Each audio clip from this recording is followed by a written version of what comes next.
Okay, hello everyone.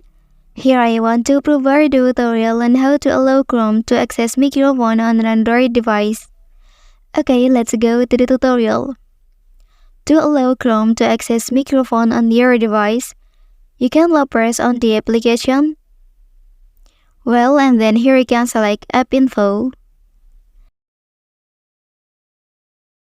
After that, here please tap Permission.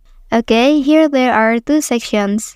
The first section is the section that has received access permission, while the second section is for those who have not received access. And then please tap on the microphone, and then here you can click Allow only while using the app.